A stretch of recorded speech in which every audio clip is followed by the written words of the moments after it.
เป็นน้องไตก็นำเป็นน้องยนก็นำพอใครลืมกำยนกำไทยในลานถึงอ่ะจัดที่มูลาก็อยู่เมืองเชียงแสนลืมเจอจัดเป็นกำไตยองไตลือก็ย่ำเลยลาดเดี๋ยวลงกำปอมเมเกิดเท่านั้นอันนี้ก็ติขอลาดกำ2-3 ข้อเขาย้อนถามสูมาปล่อยปังในจงสูจมนี่กะจงจมเต็มมัวเนี่ยเฮ็ดแกงจ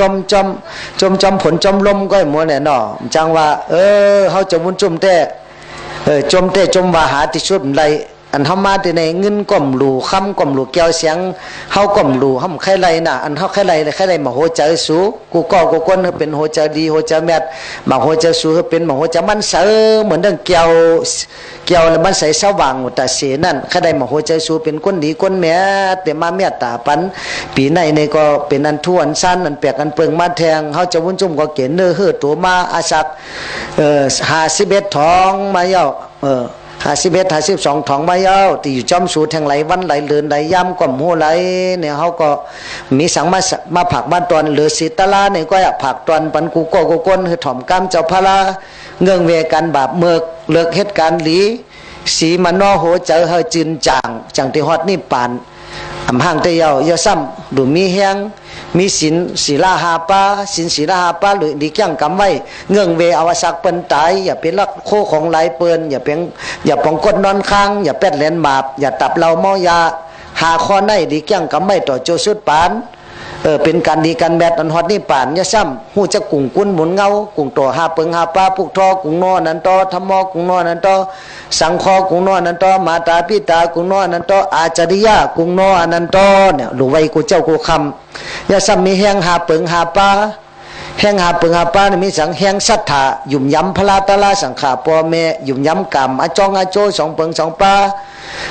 เฮาเฮ็ดดีก็หันดีเฮาเฮ็ดให้ก็หันให้นั่นน่ะเฮาปลูกอันเพชรก็ได้กินอันเพชรปลูกอันหวานก็ได้กินอันหวานปลูกอันขมก็ได้กินอันขมนั่นน่ะการกู้สู่น้ำบุญเอาเฮ็ดไว้ในแต่เหมือนเฮาปลูกอ้อยปลูกน้ำตาลไว้ปลูกอ้อยปลูกน้ำตาลไว้มันออกปันเฮาปันหวานเจมกเจมเจอพอเฮ็ดการกู้สู่เหมือนที่เฮาปลูกเฮากินบุกกินบอนน่ะมันคันมันหึนมันดีนั่นเฮาอย่าไปเฮ็ดพอถ่อมกรรมพระเป็นเจ้านะเขาก็กัดเย็นจะว่าแห่งศรัทธาแห่งวิริยะมีความเป็นอย่าไปขี้ข้านวิริยะสัจข้าใจใส่แห่งมีแห่งสติลงลืมไรน่ะพอลืมสติเองก็ไรกะขี้ก็มีสติกะเยียวก็มีสติกะกินก็มีสติเป็นว่ากินก็จังเป็นนี้ขี้หมอขี้ไปชอบเป็นกรรมมันน่ะเหมือนเมืองกะลาขี้จอมตั้งเป็นหลาเขาเป็นหมาแทงอ่ะจังว่ากินหมอกินเป็นนี้ก็กินชิกกินจอกจอมล้านย่ำใจเพิ่นก็เป็นนี้เพิ่นนั่นน่ะจังว่ากินมองกินก็เป็นนี้ขี้หมอขี้เป็นชอบเป็นกรรมหรือมีสติตลากูก้นพวกมีสติตลาเนี่ยไรหรือไว้เจอดีๆหั่งผามันหรือมีสติเหมือนพระเป็นเจ้าสั่งสอนสติปัฏฐาน4 ป้านน่ะกายานุปัสสนาสติปัฏฐานเวทนานุปัสสนาสติปัฏฐานจิตตานุปัสสนาสติปัฏฐาน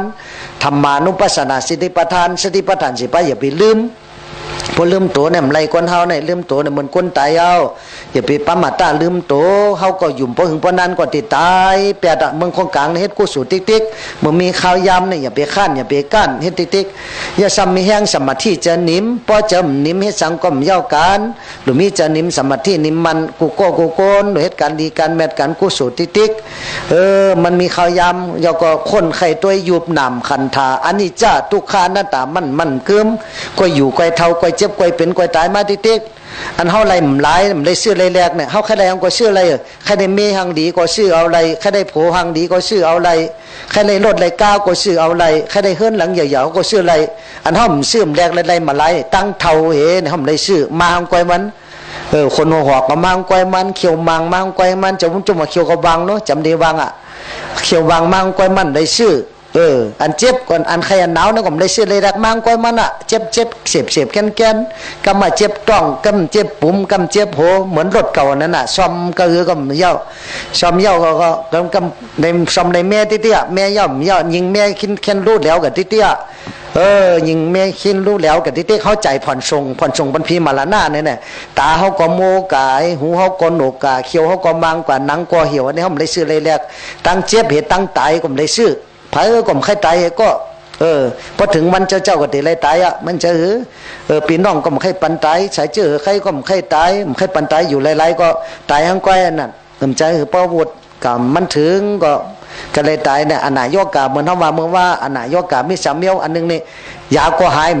ยเป็นอนามโนกรรมอันเขาขึ้นในเจอเลยมันไปเฮ็ดไปแฮมเปิ้นนั่นแถวเมียนึงในชื่อว่าอนาวจีกรรมยาก็ตายยาเต้จังหายยาเต้จังตายอนาโยกาอันนึงเป็นอนากายกรรมยาก็ตายอ่ะเมียนั่นแต่จังจื้อฉะนั้นสัตว์ว่าตั้งหลายเกิดมาจอมกรรมจอมบุญของภัยของมันในโลกในมีสางมันกึมเป็นอนิจจังบ่มันบ่เต็งทุกครั้งเป็นทุกอนัตตาใจตนโตเฮาอุปเอิงไรเลยกินก็เป็นทุกข์เลยกินก็เป็นทุกข์เลยขี้ก็เป็นทุกข์เลยขี้ก็เป็นทุกข์เลยเกิดก็เป็นทุกข์เลยเฒ่าก็เป็นทุกข์เลยเจ็บเลยตายก็เป็นทุกข์เลยซอกะจูดิ่งขี้แหนงเลยห้องเลยให้เลยเหลือได้ไม่ผู้ตายแปดเมตายแปดหมูแปดโผพี่น้องตายผัดยันกันเนี่ยน้ำตาตกมุกตาย่อยเลยห้องเลยให้ในข้าวตั้งสัมสาระน้ำเลยไข่มยาเย้าจังลีกูดีเฮน่ะเพในสัมสาระลงในลีข้าเจอโจจ้าคือมันป่นวดตุข้าสัมสาระอ่อนกันแก่งกำตาลาสติปัฏฐานสี่ปากายาเวทนาจิตตธรรมะหรือมีสติตาลากูคนในตัวคนเฮานี่ก็มีร้อนมีแกนสังเมียวมีธาตุดินธาตุน้ำธาตุไฟธาตุลมจุดตุ่มกันห้องว่าสัตว่ากวนไว้ย่อซ้ำเป็นโดยอตุจุจ้าเฮินบงถุงเนาตุ่มขีเกษาผมโลมาขนหน้าขาเล็บตันตาเขียวตาโจหนังมังสังเนอหน้าหาโลเอ็นอธิกระดูกอธิมินจังข้ามองดุกวักกังหมักแก้วหัตยังโหใจอยากกะนั่งตับกิโลหมักกังพังผืดพิหากังม้ามป้าป่าสังปอดอันตังใส่ใหญ่อันตะกุนนังใส่น้อยอุตาลียังอาหารใหม่กะลิสังอาหารเก่าปิดตังน้ำดีเสมหังน้ำสะเลดปุโปน้ำหนองโลหิตังน้ำเลิศเสโตน้ำเห่อเมโตน้ำมันคุณอสุน้ำตาวาสาน้ำมันแหลวสิงคานิกาน้ำมูกละสิกาน้ำยังเหลืองหมุดตังน้ำเยียวมัทะเกดุกโหมัทะลงกังออกโหมีในตัวเขานี่เสียงมีร้อนมีแกนสังปันลูกก็ลุ่มปันตายก็ตายเฮ้ยตัวมันเป็นกรรมฐานจะได้ปงกรรมฐานเมื่อเขาย่ำไปตันตายเนี่ยพอตายอย่าปนมาปงเขาหูฉะนั้นหลุปงกรรมฐานกับติ๊กจำเริญสติปัฏฐานแล้วก็ภาวนาปุถานุสติธรรมานุสติสังขานุสติศีลานุสติจากานุสติเทวตานุสติกายกตานุสติมรณานุสติระลึกถึงความตายอุปสัมมานุสติระลึกถึงพระนิพพานเป็นอารมณ์แล้วก็ภาวนาอานาปานานุสติดูลมหายใจเข้าหายใจออกของเขานี่เพราะว่าเขาหายใจเข้าหายใจออกเขาก็ตายหายใจออกหายใจเข้าเขาก็ตายเพราะมีลมถอยเจอเข้าถอยจอกไรหลุดด้วยลมหายใจเข้าหายใจออกเขากูวันมีจะนิ่มจะเฮามันจืนจังว่าเสียอยู่เป็นมีล้อผ้าโตซามอห้าล้อผ้าน้ำตุกข้าน้ำล้อผ้าเกตุกข้าเกมีล้อผ้ามีตุกข้าโตซาน้ำตุกข้าน้ำตัวซาเกตุข้าเกมีตัวซาก็มีตุข้าเยามอห้าน้ำก็ตุข้าน้ำมอห้าเกก็ตุข้าเกมีมอห้าก็มีตุข้าเยายาล้อผ้าเป็นหลูตันตาหน้าเมื่อมียาแก้มันพอล้อผ้าเจอใครใดใครมีเขาหมอหลูตันตาหน้ายาตัวซาเป็นสินศีลายามอห้าอวิจาเป็นภาวนา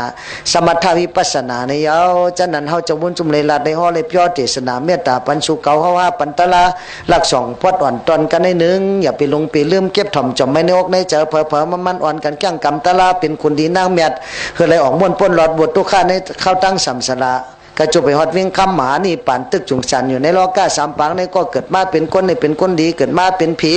คือเลยเป็นผีทอดผีเมียเธอได้เมียงอ่องทางซาได้อยู่ด้วยอายุวันหน้าสุขภาพปฏิภาณาอาจูกิงาปาเปว่าพี่จุงกูเจอกูเมียวกูสัมกูเปิงเสียวแล้วดีกว่ากูจัดกูเผาว่าได้ทับสั่งปรมี30 ปาตาหน้าปรมีศีลาปรมีเนคขมาปรมีปัญญาปรมีวิริยะปรมีคันธีปรมีสัจจะปรมีอาติฐานะปรมีเมตตาปรมีโอเปคาปรมี30จุกีตมีปิยันตังผันเลปาเลกังไก่มือไก่พัตุรสซ้อมมโนเสจินปังกระจุปรมีเฮาเจ้าข้าไปเป้จงทน เฮเลยมนจอมตาหน้าศีลาจากก้าปิญญาวิริยะฮิริยตปะจังจึนเขาจางไงมากันคมเพราะว่าปรมีเฮาเจ้าค่ะเปว่าจุงทนเย้าเฮเลยมนจอมคนเด็ดเจ็ดตันเขาว่าจากาเฮเลยจับจอมหอมไปเฮหลงกงหมังสังพอต่อตัดลัดเนอจอมโหนิปานเฮฮอดถึงมากยันพยันอมันตีเต็งเวงเสียงเวงคำส่วนมาคาคำตีกัดเตียนกูก็กูกลกูขุนกูนางกูเจ้ากูปาสกรรมเลยตานอนิปานนาปิจโยตุ